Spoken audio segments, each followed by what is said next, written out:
한 마을에 현대 철학을 사랑하는 청년 준수가 살고 있었습니다. 준수는 알랭 바디우이 사건 개념에 푹 빠져 있었고, 이를 통해 마을 사람들에게 새로운 시각을 전달하려고 마음먹었습니다.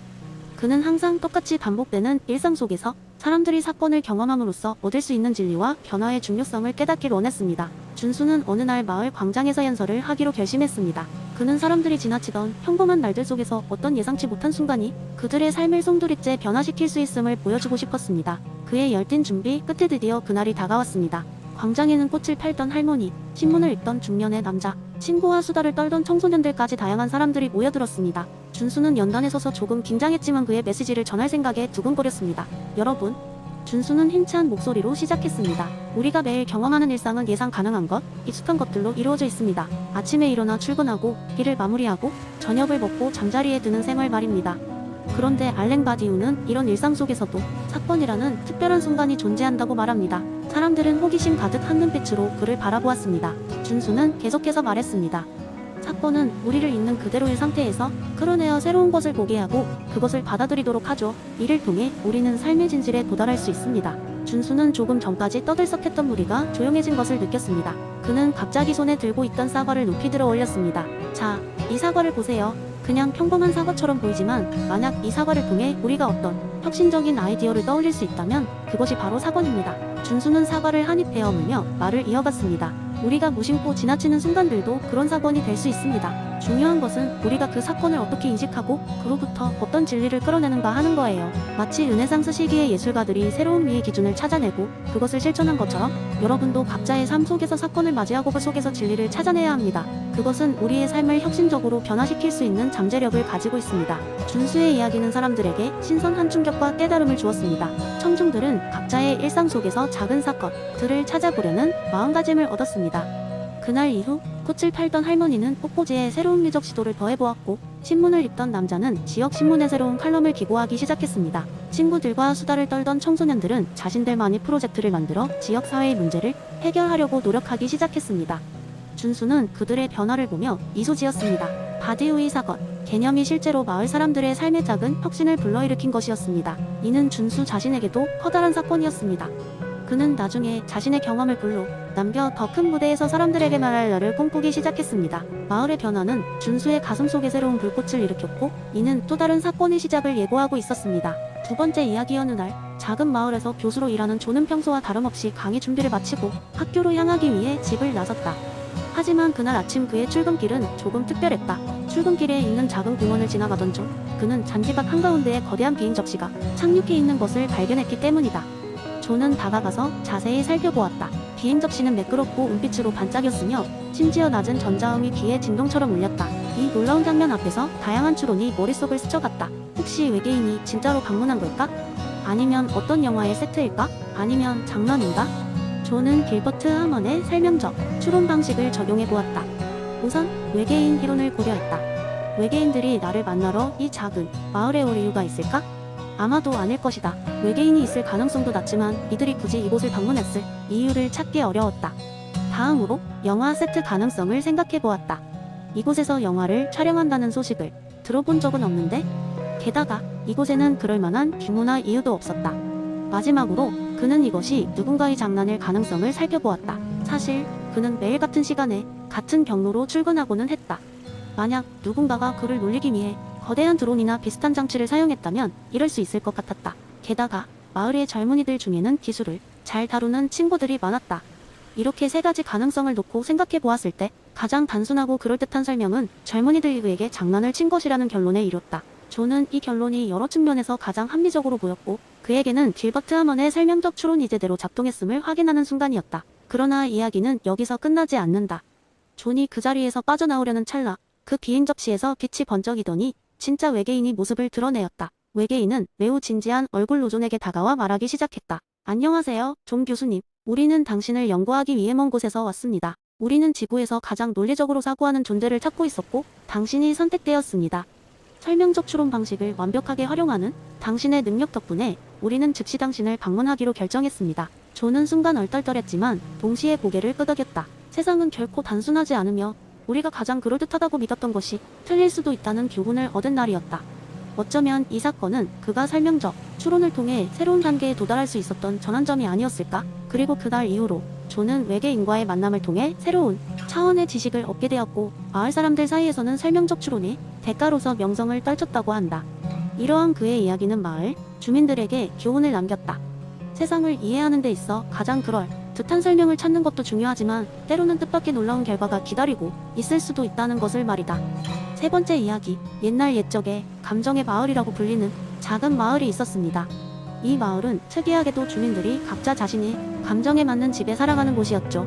여기에는 기쁨의 대저택, 슬픔의 오두막, 분노의 성체 등과 같은 다양한 집들이 있었습니다. 하지만 그 중에서도 가장 신비로운 곳은 바로 가치의 탑이었습니다.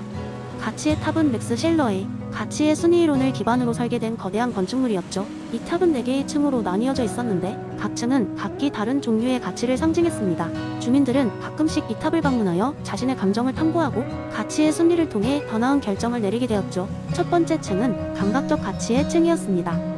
이곳에서는 달콤한 과자와 향기로운 꽃들이 산처럼 쌓여 있었고 부드러운 베개들이 놓여져 있었습니다. 이러한 것들은 일상의 작은 즐거움과 쾌락을 제공했으며 주민들에게 여유와 안락함을 안겨주었습니다. 그러나 탑을 오르는 사람들은 이 층을 지나가며 감각적 즐거움이 삶에서의 유일한 가치가 아님을 배우게 되었습니다. 두 번째 층은 생명 가치의 층이었습니다. 이 층에서는 나무와 초목이 풍성하게 자라는 정원이 있었고 새들이 지저귀며 자유롭게 날아다녔습니다. 여기서는 건강과 생명의 중요성을 깨닫게 되는 것이었습니다. 마을 사람들은 이곳에서 휴식을 취하며 자신과 타인의 생명을 돌보는 것이 얼마나 중요한지를 이해하게 되었습니다.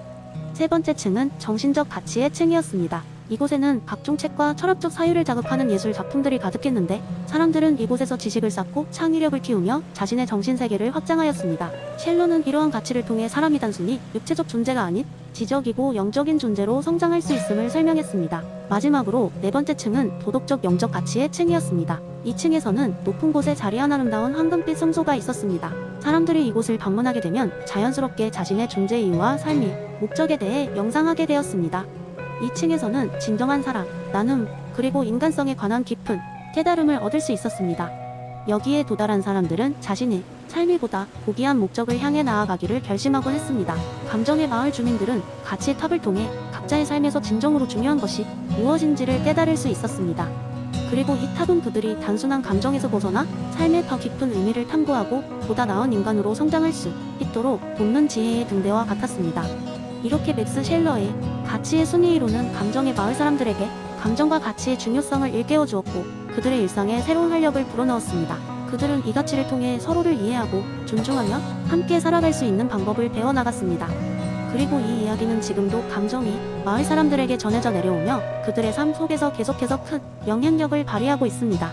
네 번째 이야기, 이제 여러분께 재미있는 이야기를 하나 들려드리겠습니다. 이 이야기는 먼 미래 심리사학이 실제로 존재하고 중요한 역할을 하는 세계에서 벌어지는 사건입니다.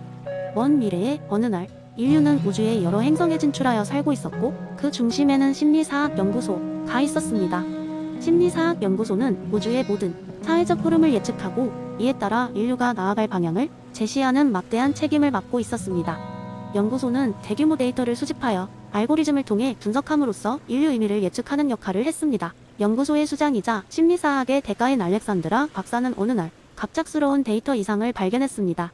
그녀의 모델이 정확하게 맞아떨어지던 예측이 다소 흔들리고 있었던 것입니다. 알렉산드라 박사는 즉시 연구팀을 소집하여 원인을 조사하기 시작했습니다. 몇 날 며칠을 고민한 끝에 그녀는 데이터를 흐트러뜨리는 작은 요인을 찾아냈습니다. 그것은 다름 아닌 행운의 균열이었습니다. 행운의 균열은 연구팀도 처음 듣는 개념이었지만 알렉산드라 박사는 이내 설명했습니다. 그녀는 이렇게 말했습니다. 우리가 집중하고 있는 대규모 집단 행동의 예측은 개인의 행동까지 모두 포괄할 수 없습니다. 그러나 간혹 한 개인의 행동이 큰 물결을 일으키며 전체 사회에 영향을 미칠 때가 있습니다. 즉, 예측할 수 없는 개인의 행동이 큰 변화를 가져올 수 있다는 뜻입니다. 이 문제를 해결하기 위해 알렉산드라 박사는 더욱 정교한 알고리즘을 만들기로 했습니다. 그녀는 과거의 작은 사건들이 어떻게 역사를 바꿨는지를 분석하기 시작했습니다. 작은 행운이나 불운, 개인의 결정적 선택들이 역사에서 큰 변화의 시발점이 된 사례들을 살핍니다. 그 연구의 일환으로 알렉산드라 박사는 여러 예시를 들었습니다. 최초로 불을 발견한 인류, 농업을 시작한 초기 농부들, 세계 최초로 하늘을 난 라이트, 형제 등이 그 예입니다. 이들의 행동은 모두 개인적이었지만 그 결과는 엄청나게 넓은 파급 효과를 낳았습니다.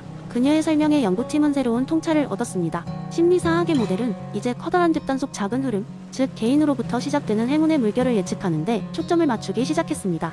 이로 인해 심리사학 모델은 예상치 못한 상황에서도 더욱 유연하게 대응할 수 있게 되었고, 모델의 정확성도 크게 향상되었습니다. 그리고 마침내 알렉산드라 박사가 이끄는 심리사학 연구소는 인류가 나아갈 최적의 방향을 제시하기에 이뤘습니다. 그들은 작은 개인의 행동에서도 큰 변화가 시작될 수 있음을 인식하고 모든 사람의 이야기에 귀 기울이기 시작했습니다. 무시할 수 없는 작은 요인들이 결국 인류의 방향을 결정할 수도 있었기 때문입니다. 이 이야기가 주는 교훈은 명확합니다. 우리의 일상 속 작은 선택들이 언젠가 큰 변화를 가져올 수 있다는 점, 그리고 모든 개인이 역사의 일부라는 사실입니다. 심리사학이 과학적으로 시대를 예측하더라도 결국 그 변화를 만드는 것은 바로 우리 자신임을 잊지 말아야 할 것입니다.